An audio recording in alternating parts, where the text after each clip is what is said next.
Buenas tardes, buenos días, buenas noches. El objetivo de este video grabado 19 de mayo de 2018 es hacer un pequeño repaso de organismos vivos, ¿cierto? Para grado sexto de educación básica en ciencias. Entonces, tenemos dos grandes palabras, son organismos autótrofos y organismos heterótrofos. Tenemos a los organismos autótrofos como aquellos que son capaces de fabricar su propio alimento a partir de energía y sustancias químicas inorgánicas. Frente a los demás, que son la gran mayoría, los organismos heterótrofos, que son aquellos incapaces de fabricar su propio alimento, por tanto deben tomarlo de otros seres vivos porque son incapaces de sintetizar, de fabricar, de crear moléculas orgánicas complejas como los azúcares, las proteínas, los carbohidratos, son incapaces de fabricarlas, por tanto las deben tomar de otros seres vivos. Vamos a revisar una pequeña clasificación. Los autótrofos se dividen en dos grandes grupos. Tenemos los quimiosintéticos y los fotosintéticos. Los quimiosintéticos eh, generalmente se nombran poco, ¿cierto? Son aquellos organismos vivos que son capaces de fabricar su propio alimento, pero por su ubicación en el ecosistema, es decir, por su lejanía con la luz, o porque son algas, o porque se encuentran en el fondo del océano, o en sectores del ecosistema donde la luz solar no puede llegar, entonces la vida no se detiene, la vida es maravillosa y se generan los procesos de síntesis, de fabricación de su propio alimento gracias a sustancias químicas inorgánicas. Entonces, sustancias químicas inorgánicas como el azufre, como el hierro, que se encuentran disueltas en el ambiente o en el ecosistema en el cual ellos se encuentran. La otra gran clasificación, y es sobre la cual se va a hacer el énfasis, son los organismos fotosintéticos, ¿sí? Las plantas y algunas bacterias, pero son muy escasas, generalmente las plantas. Por tanto, los organismos fotosintéticos son aquellos capaces de fabricar su propio alimento a partir de sustancias químicas inorgánicas y a su vez de la ayuda de la luz solar, porque es capaz de absorber la luz solar, que a veces se comporta como onda y a veces como partícula, pero que permite propiciar, iniciar un proceso denominado fotosíntesis. Ya en este momento, cuando escuchamos fotosíntesis, empezamos a recordar. En un primer momento vamos a analizar esta gráfica donde están como algunos elementos característicos de la fotosíntesis, y ya en la siguiente gráfica analizaremos en detalle y con profundidad lo que significa la misma. Entonces, en primer momento tenemos una planta, ¿cierto? Es una planta, es un árbol, es leñoso, ¿cierto? Porque tiene dureza en sus cortezas, tiene tronco, tallo, ¿cierto? Y vemos aquí pues las partes esenciales de una planta, ¿cierto? La raíz, el tronco, las ramas, las hojas, ¿cierto? Y vemos aquí algunas caracterizaciones de la imagen. Entonces todos sabemos que las plantas son las esponjas de absorción del planeta de dióxido de carbono, es decir, el sumidero, ¿sí? Mientras eh, el planeta se dedica a producir CO2, ellas se dedican a absorberlo porque lo necesitan para poder fabricar su propio alimento. Entonces, el dióxido de carbono ingresa a la planta, ¿cierto?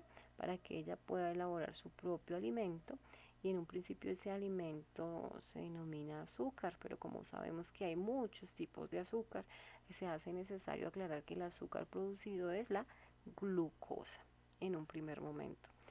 Y otro producto de la fotosíntesis es el oxígeno, pero este no se queda en las plantas, sino que sale de ella en forma gaseosa, por algo esta flecha que tenemos aquí.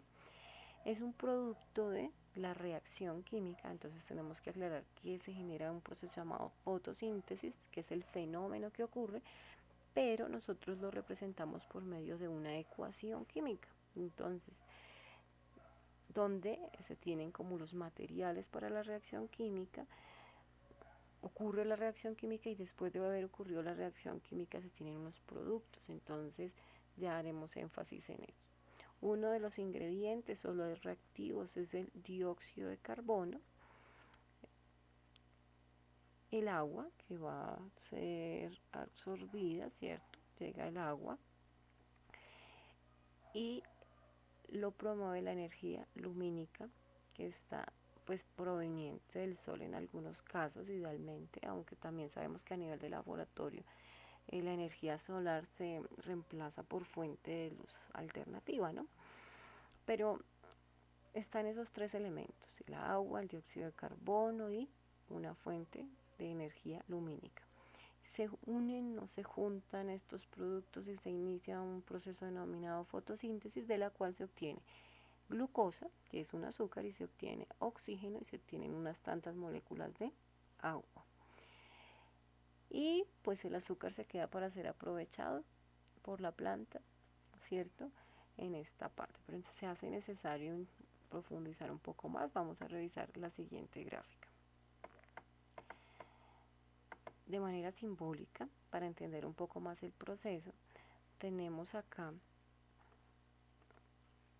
la planta, ¿cierto? La raíz, y las raíces van acompañadas de unos pelos absorbentes, que son unas raíces supremamente finas, que permiten la absorción del agua y de las sales minerales que estén presentes en el suelo. Esto genera una mezcla a la cual le llamamos savia bruta. A esta mezcla no le puede faltar el agua, ya sabemos que el agua es el disolvente universal y sin ella el proceso de circulación no ocurriría. La cantidad de sales minerales depende del suelo en el cual se encuentre la planta, ¿cierto? Entonces vemos que hay suelos muy ricos en nutrientes, otros no tanto. Eso depende de la composición de nutrientes del subsuelo. En la imagen vemos cómo se señala la savia bruta con una flecha, una línea de color azul. Quiere decir que esta mezcla se genera con agua y sales minerales desde el subsuelo y es absorbida por la planta y va de forma ascendente desde los pelos absorbentes, la raíz, el tronco, las ramas y se dirige hacia las hojas verdes o las partes verdes de la planta, donde se tienen células vegetales que son ricas en cloroplastos. Sucede que el cloroplasto es un organelo o es el organelo que hace posible la fotosíntesis. ¿Por qué? Porque es el organelo celular que permite el desarrollo de la fotosíntesis. Entonces vamos a ver la estructura de un cloroplasto. Vamos a escoger cualquiera de estas imágenes donde tendremos un cloroplasto, si es un organelo donde está presente el estroma, el espacio de la membrana, el tilacoide, la membrana interna, pero no vamos a revisar tantos detalles del cloroplasto, pero generalmente se ven así, ¿sí? Entonces, en las hojas de las plantas tenemos células vegetales ricas en cloroplastos. Cada una de estas esferas o organelos verdes es un cloroplasto y son verdes porque contienen una sustancia química denominada clorofila, ¿cierto? Entonces, la clorofila es una sustancia química orgánica. Acá la tenemos, la clorofila. Esta sustancia que está en esta parte es la que permite que se promueva la fotosíntesis, es decir, absorbe la energía química y la energía lumínica, perdón, almacenada y permite que se active el proceso de fotosíntesis. Entonces, la fotosíntesis, ¿cómo ocurre? Sucede que tenemos la savia bruta, ¿cierto? La luz solar y el dióxido de carbono, ¿cierto? Se unen estos tres y generan o producen agua, oxígeno y acá falta señalar azúcar, que para el caso es glucosa, ¿sí? Entonces se crea una sustancia llamada glucosa. Vemos también que la flecha indica que el oxígeno sale de la hoja, ¿sí? Pero también vemos una flecha roja que indica que hay una sustancia denominada savia elaborada. La savia elaborada está compuesta de agua, ¿cierto? Y a su vez de esta sustancia que se nos había olvidado nombrar, que es el azúcar o la glucosa. Ella viaja desde la hoja de la planta hacia, pues en teoría, hasta la raíz. La verdad es que se va, no se dirige desde la hoja hacia todas y cada una de las partes de la planta donde sea necesaria la savia elaborada, ¿sí? Entonces puede dirigirse al tronco, a las ramas, a generar nuevas hojas, a generar, eh, ayudar a generar frutos, a generar carnosidades, a transformarse en otras moléculas orgánicas, como son las proteínas, los lípidos, que son las mismas grasas, las vitaminas, ¿sí? Entonces, en un primer momento se genera azúcar en la savia elaborada y ya más adelante inicia nuevos procesos para transformarse en nuevas sustancias químicas. De manera muy general, pues la fotosíntesis es la que permite o promueve la transformación de la energía lumínica, ¿cierto?, en energía química. Y esa energía química se almacena o por el momento en moléculas orgánicas complejas como la glucosa y mucho más complejas, ¿cierto?, como las proteínas, los carbohidratos, los lípidos y las vitaminas que más adelante se irán creando. De esta manera, pues, hay una transformación, ¿no?, de energía lumínica a energía química que más adelante va a ser aprovechada por estos organismos que anteriormente habíamos mencionado, por los organismos heterótrofos. Los organismos heterótrofos entonces también se van a clasificar. Se pueden clasificar en herbívoros, ¿cierto?, que son aquellos que se alimentan de plantas, ¿cierto? También vamos a encontrar los carnívoros,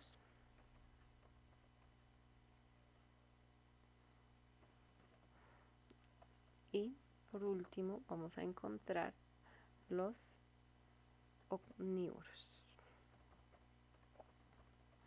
Entonces, aquí vemos otra gran clasificación donde los heterótrofos, que son los organismos incapaces de fabricar su propio alimento, que son incapaces de fabricar o de sintetizar sus moléculas orgánicas para la nutrición, entonces deben tomarlas de otros organismos, en primer lugar los autótrofos, ¿cierto?, como las plantas.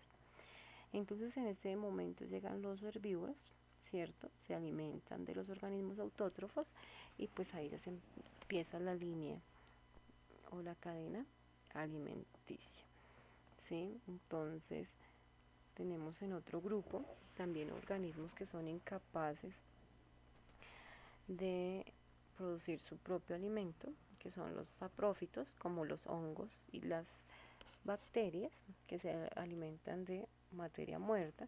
Y también tenemos algunos organismos que son carroñeros, ¿cierto?, y se alimentan de materia muerta. Entonces ahí están los animales o los organismos de carroña. Sin embargo, todos estos procesos se generan gracias a el proceso de los autótrofos para dar inicio a la cadena alimenticia y dar la base nutricional para la existencia de los heterótrofos. Entonces, y a manera de repaso, se había visto en clase que una vez muere un organismo de tipo heterótrofo, su materia orgánica muerta debe ser reciclada, ¿cierto?, para devolver esos nutrientes al subsuelo. Y es allí donde aparecen los hongos de tipo saprófito, que le permiten tomar la materia orgánica de los organismos. Pueden ser heterótrofos o autótrofos, porque los hongos se pueden alimentar de organismos muertos, ya sean de tipo autótrofo o heterótrofo, porque esos procesos se encaminan a aprovechar esa materia orgánica muerta para alimentarse a sí mismos y a su vez para devolver la energía al ecosistema. digamos que los hongos ahí generan el proceso de reciclaje, ¿cierto? Entonces es como un gran círculo en el que el autótrofo aprovecha la energía que viene de la luz solar, ¿cierto? Es aprovechada por el autótrofo, se crea o sintetiza moléculas orgánicas complejas que le permiten dar el sostén para la vida de los heterótrofos, y mientras tanto pues ellos se alimenten, cumplen sus procesos metabólicos y una vez mueren son aprovechados por los hongos para devolver, ¿cierto?, estas moléculas orgánicas al suelo, ¿cierto?, donde nuevamente del suelo van a ser aprovechados por los autótrofos. Entonces ahí tendríamos una cadena de reciclaje de materia. Espero con esto haber aclarado algunas dudas o por lo menos haber generado una serie de curiosidades. Feliz tarde.